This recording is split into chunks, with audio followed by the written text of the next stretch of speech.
Hello everyone, Burb here. It's Pisces Cup registration day, which means today is time for me to talk about Aries Cup. Now, the reason why this video is so early is because I personally follow my anti-frustration plan, which part of it says that on registration day, if I have a passable team, I stop making Umas for the current CM and start making Umas for the future. The reason being is that instead of trying to min-max the Umas that I currently have in a situation where I only have a limited number of borrows and a limited amount of time, in which I'm going to be making a bunch of mistakes because I'm frustrated at myself, I instead go and start building for the next CM, increasing that result and possibly giving myself a much more enjoyable experience. So today will be Aries Cup overview. What the overview video is a broad overview of the entirety of Aries Cup, where we talk about the stat requirements, the track as a whole, your general parent inherits, because you're most likely going to start by building some sort of base parent, as well as some general deck building suggestions and some observations that I've had through early room matches and also just through theory as a whole. I will then, it'll take me a day or two for each of these, build a guide for each of the different roles, giving the actual skills, where to find those skills on cards, as well as the characters that I think are good, but also generally I put in a bunch of characters in each of these guides for everybody's cup of tea. So we'll start with the Pace Chaser guide as per usual, late surgers and closers, and end with the front runners because I'm not really a front runner player and it takes me longer to learn that. And then finally, when the CM is complete, I will do a debrief and review of how the CM went for me as per usual.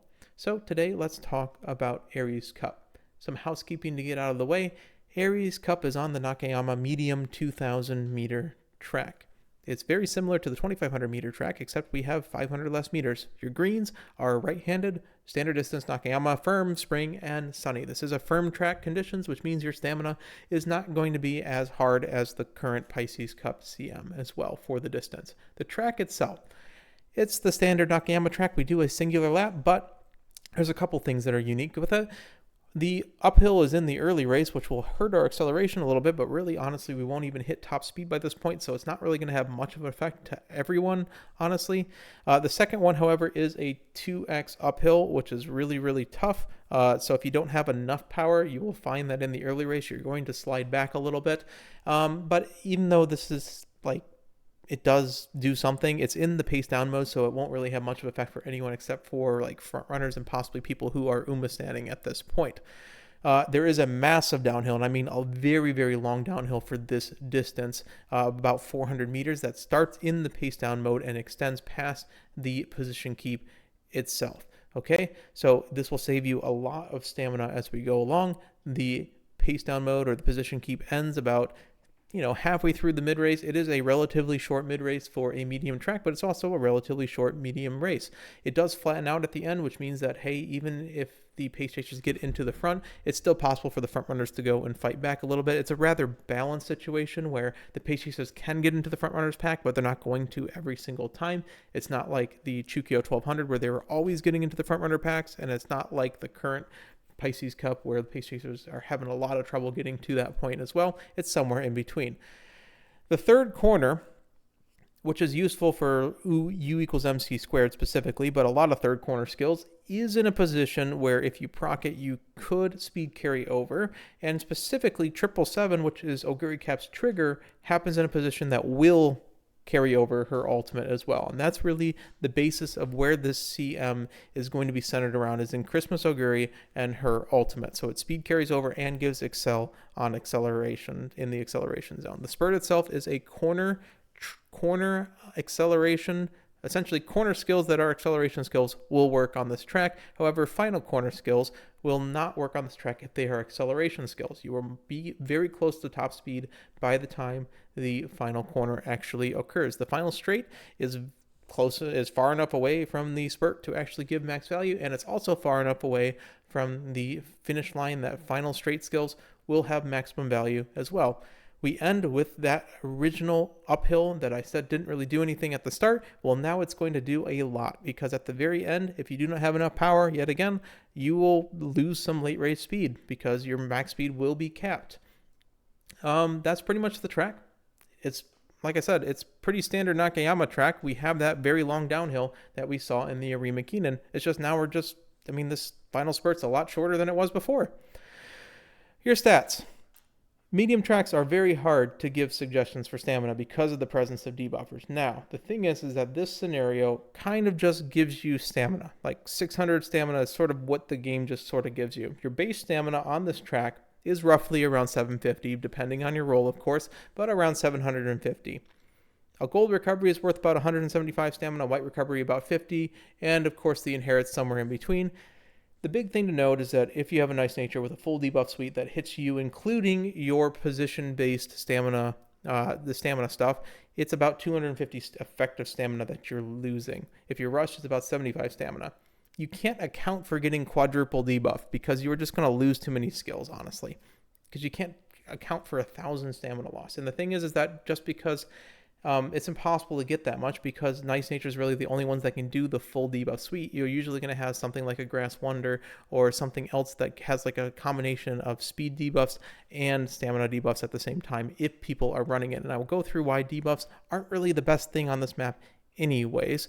But one of the reasons is that the downhill exists. This is a massive downhill. We are at a faster speed than the one we're currently on. It's the same distance, which means that the downhill actually saves you more stamina on average. Because we're at a higher wit coefficient, we're using more of this downhill on average, so we'll get about 180 stamina saved on average about this at the 50th percentile at 1,000 wit.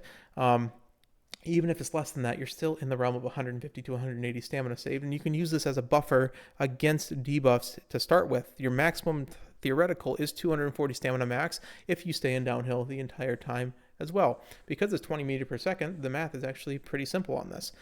Also, there'll be a prevalence of the guts build. If you are running just a normal build, you'll probably have between 500 and 600 guts naturally. With that, you get about 40 bonus stamina above a 500 guts, which are where these calculations that are going to be happening is. So you will get a little bit more buffer. If you're running the guts build itself and have around 1,000 guts, you'll get about 136 stamina. Stamina and guts have a logarithmic relationship with each other. So, if you have 400 and you go to 500, each one is worth about half of a stamina point, 40% of stamina point, 30% of stamina point, 20%, 15%, 10%, etc., etc., etc. So having extra guts will quite easily give you some more buffer against these debuffs. So my personal recommendation is start at 750 stamina. If you want to go lower than that, supplement it with some sort of gold recovery. If you want to go and protect yourself against more debuffs, put a gold recovery on it as well. So stamina 750 is usually good, 650 plus, but with the debuffs that you're going to happen, because people will build it, I think it's prudent just to go a little bit higher. The game will give you 600 to 650 on its own, so I don't think pressing, the power build's going to get 750 on its own. The guts build's going to have the bonus guts. We'll go through that in a second. And then having the gold recovery just to fight the situations where you are fighting nice natures, I think that's a reasonable risk assessment to do in these particular medium tracks, because I think people are going to run debuffs because they're simply the easiest things to build, even when they're not the greatest thing on this map. For guts maxing, the same thing I think can happen. I don't have the guts cards to run at the full potential, but I still think these are reasonable. 1200 speed, 800, 1000 with 550 stamina because you're pressing the guts button more. With this, your bonus guts is going to compensate for the 200 stamina, and again, you just grab a gold recovery to fight against the debuffers. I don't think debuffers are very good. Obviously, your ideal stats are much higher. Even if you're not at the maximum wit here, it's not the worst thing in the world, but if you don't have the greatest of cards, these are ideal stats. They're not going to, you're just fine with the base stats that I'm giving you. The reason why debuffs aren't very good, in my opinion, stamina debuffs in particular, is that you're going to be fighting against Christmas Oguri, who's going to be overstammed no matter what you do, because the game's going to give her 600 stamina. She's going to have 4 white recoveries, essentially, 3 in her kit, 3 for the trigger, and 1 in her ultimate, so she's never going to die. Your stamina debuffs are going to bounce off of her. You're not going to do anything, and she's the one that has the greatest chance of winning. You're going to hurt every single other Uma, besides Christmas Oguri, basically, unless they've arbitraged against it. And then you're also losing 1 chance for you to high roll. And high rolling in this is how you're going to be fighting against Christmas Oguri. So I know there's going to be players who are going to play Christmas Oguri, and then they're going to run double debuffer to help her Christmas Oguri, but still, that's not going to do what you think it is, because you're going to be fighting another Christmas Oguri, and you're still going to be fighting people who can just high roll. So they're there. People are going to do it. I don't think debuffing is necessarily the way to go here. I think it's just too easy to get stamina at this point for it to be 100% effective. Stamina debuffing in particular. Christmas Oguri.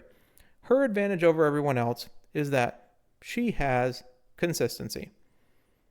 She has a 5.78 length advantage, which seems like a lot, but really all this is a speed carryover, a minor speed carryover white skill, plus a 0.3 excel that's proccing at perfect timing. Every character has a 0.3 excel that they can really proc. It's just that hers always procs. And the reason is that you have U equals MA squared if she's in position, and you have 777. So normally you proc 3 stamina skills, and then you have a 70% chance at like 1,000 wit to proc all 3 of those. But this one, because UMA squared also works, and it's also on that third corner, she only needs to proc 1 of these 2. So the odds of proccing 3 skills out of 4 is 94.8% chance. So Christmas Oguri is going to hit, everyone else is going to be gambling. So the other problem that it is that everything that everyone else can build, she can build as well. Her main weakness is that she doesn't have any mid-race really, and she doesn't really have any late race. So that is where that the other characters have an advantage over her. But if you're building anyone except Christmas Oguri, you will need to figure out your acceleration, and this is where the inherits come in. For frontrunners, this is a corner track. Saiyan Skies, Angling and Scheming is your primary. The best thing you can do after getting your primary acceleration skill is figuring out your late race, in my opinion. That is how you're going to be able to fight against Christmas Oguri, is that she does not have Triumph and Pulse anymore, which means that you can basically build your own late race to fight against her. So you steal first place position from somebody, you hit your acceleration, which means you are on par basically with Christmas Oguri. She has a little bit of an advantage of you still, but then you have your late race speeds with Barker Roll, Lights of Vaudeville, etc., to get you to the finish line. Generally, skills that work in first position are where you want to be on frontrunners, because the positions where you're winning are when you are proccing, angling, and scheming. After that, some pass protect skills may help you if she's coming up on your rear at the very end of the race. Otherwise, you can high roll with Die with Scarlet ult with the carryover acceleration, or some Teos are decent as well. They both kind of do fine, but again, they don't really work in first position very well, so that's where the trouble with that comes in.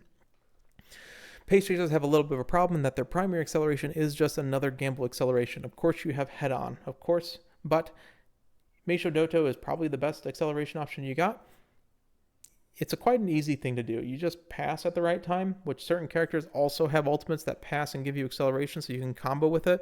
But if you pass somebody with Meisho Doto ult, it means that you proc a acceleration that's about 2/3 of Christmas Oguri ult, and that combined with head-on can give you, or Nimble Navigator, etc., can give you enough to get to the point where you're on par with Christmas Oguri. I'm talking a lot about Christmas Oguri. This is how this CM is going to be. Other than that, you have access to additional late race speed options because you generally will be in 2nd through 4th position, which means you have Satono Diamond ult, which means you have regular Oguri ult as well. And these advantages are what puts you on pace with the characters that can just get angling and scheming in first place. And you can go and play the pretend frontrunner route where you're trying to go and just load up on mid-race and try to get close to the first position with a late proc Daiwa ult or angling and scheming. You also can go Marzensky, and Marzensky has some troubles, but because you're gambling, that can be used as a backup, although I will talk about why I don't think her ultimate is the greatest thing ever on this track. For the gambling mains, we have a corner track, therefore we have Let's Pump Some Iron and Moving Past and Beyond. These two ultimates, when combined, are a 0.4 excel, which are bigger than a 0.3 excel, which puts us on par. Now, the thing is that she can also build these as well. But if we take the 6th position, that means she's not in the 6th position, which means that you have an advantage over her in the situations where you are gambling. Okay? This is the way you win on gamblers, is that, hey, we just need to hit harder than the Christmas Oguri. Christmas Oguri is also probably going to be a gambler, so you are fighting her for positioning a lot of times. The best thing you can do after that is you have access to not only the same things Pace Chasers do, but Symboli Rudolph ult is going to be quite consistent because the situations where you're winning, you are passing, and then the final straight happens late enough where you don't have to worry about it getting eaten by the acceleration zone. After that, you have your standard passing final corner speed skills. Those are all very good. Narita Bryan, usually you are at max speed by the time you are passing somebody with Narita Bryan. Otherwise, hey, you're gambling. You pick on your left on a late surger, and you just go and you throw your hat in the ring. Here are the inherits that normally work that I don't believe are very good. The CM, of course, your final corner ones in El Condor Pasa and Taiki Shuttle aren't very good. Marzensky Ultimate Redshift I don't think is quite good because in the situations where you hit your primary acceleration, you don't really get that much from this ult because you are very close to max speed, which means you're spending a lot of skill points on essentially a backup ultimate. And if you are hitting a backup acceleration option, I don't think you're beating whoever hits, whether it be the front runner, whether it be the other late surger, whether it be Christmas Oguri. You're not beating those characters when you are waiting until the final corner essentially to proc your acceleration. Measure McQueen, I was surprised about this, but because her condition is so easy to proc in 30% distance rate or better, it will proc on first timing a lot, and it just means that her ultimate's going to be clipped a little bit when she's in an inherit. Sorry, not clipped. It's going to be eaten by the acceleration zone a little bit when she is an inherit. So I just think it's just not as effective and not as efficient as pretty much any of the other, late race speed options on the list. And because it just procs really early, and even if you hit your accel, you're still getting eaten, it's not the greatest skill in the world to buy.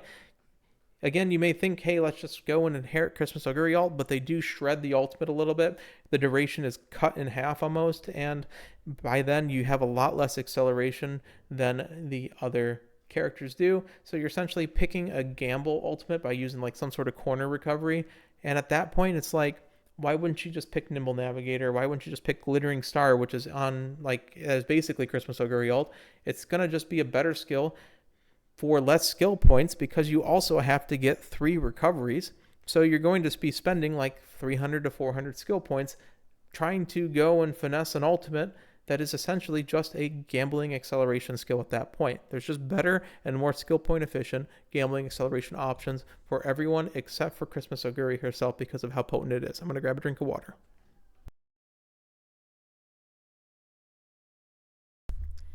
I think in the deck building, we're going to see 2 main decks pop up. One's going to be the standard speed, power, wit deck. And I think at this point, you just kind of use the sparks that your character is worse at because you press the 2 that, like, let's say you have power bonus and wit bonus. Well, let's put some speed sparks so that you can press the power button and wit button a lot more. Same thing if you have speed bonus, get some power sparks and just go and push it through. The power build is going to give you some natural stamina. I don't think you need too many stamina sparks. They're useful just for a little bit of buffer, but they're not absolutely required. The other build, of course, is the Guts build. This is a high roll build that is very volatile because it heavily relies on how strong your summer taps are. You will need some stamina sparks for this because you do need to still hit roughly 600 to 700 stamina, and the game gives you about 500 flat, so you will need at least a little bit of stamina sparks to supplement this build. Like I said, the actual cards themselves replace with the different cards that you are. This will be more in the roll guides where I go over the different cards to pick. These are just general deck building comps. I think there's a couple more deck building strategies you can run. You can just run the comfy build, 3 speed, 2 wit, 2 speed, 3 wit, plus a stamina card. Doesn't even have to be a strong stamina card. You just tap the stamina button once or twice and you hit that 750. So if you absolutely cannot hit that stamina requirement, of around 750 or 650 with a gold recovery, just go and just build it and just grab some power sparks and you should have roughly the same stats as the speed power whip build. I've also tried a couple of other things. You can run some sort of weird hybrid guts maxing build where you just, if you don't have Ayabe, you can go and run just like a 2 guts, 2 speed, 2 wit deck, or you can go and even swap out one of the speed cards with a power card because you're losing the power from Ayabe Guts, and instead you essentially just press the power button in Summer once or twice, and that sort of makes up for it. And so instead, also notably, Kiddos in Black also has power bonus, so if it goes to the Guts training as well, you do get some bonus power, and this sort of compensates a little bit for not having Ayabe Guts at max MLB. So you can still run the Guts build if you do not have Ayabe Guts. It's not as powerful, and you do have to make some deck modifications, but you would generally get some speed sparks to compensate for the fact you're running solo speed at this point. So, a checklist. I still think 750 stamina, get a gold recovery if you either are not hitting 750 stamina or if you want some additional protection against debuffs. Again, it's up to you how much protection against debuffs you want to do. Get your primary acceleration option. That's roll based. Even if you're running Christmas Oguri, try to get that becomes your secondary acceleration option. Get your secondary gamble acceleration. You're going to need your nimble navigators or your no stopping me's, your ignite spirit powers, etc. And then get as many mid and late range speed skills as possible so that when you hit, you can go and run faster than that Christmas Oguri. After that, I think wit is the best stat to pump after that because of the long downhill in the mid race. It basically attributes itself to B stamina. And then after that, power is good because of the 2 uphills. And finally, more stamina equals more consistency. Again, this is a high roll CM. So in order to beat Christmas Oguri, you do have to hit your accelerations, and they are not guaranteed. Oguri cap, 5.87 lengths if she perfect proc hits, which she most likely will. And if you hit, moving past from beyond or let's pump some iron, you will get roughly the same amount. Those characters have an advantage because Measure Dober also gets 5.78 lengths at that point.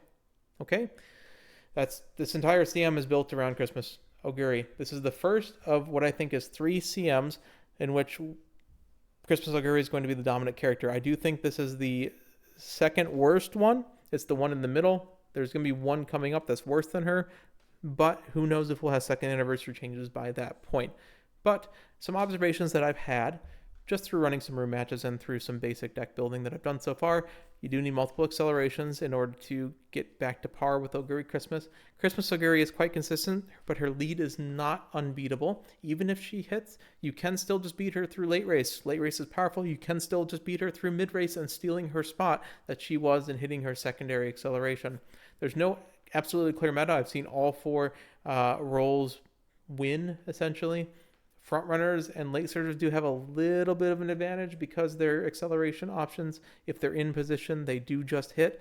But other than that, pace chasers can you're high rolling anyways. So every single roll has a high roll option. So you're just fine. And of course, debuffers will and always exist, stamina debuffers particularly, because they're just so easy to build. Even if I say, hey, it's not that great, people are going to build them because they just don't want to build 3 aces. They just can't build 3 aces. So you're going to have to at least have some defense against the debuffers, whether you like it or not. Otherwise, you're going to lose consistency on, I think, about 30 to 40% of your matches even. Most important thing, like I said, the other half of my anti-frustration plan, start with a meta Uma. If you have Christmas Oguri, she is the meta Uma. You can also build pretty much any of the characters that are on that parenting list because they have a distinct advantage because they have 2 to 3 times a standard ultimate's strength. Saiyan Sky, Measure Dober, Measure Orion. And then after you build one that is passable, you don't have to make them very good, but build them through the minimum requirements. Build your Oshi. Have fun with it.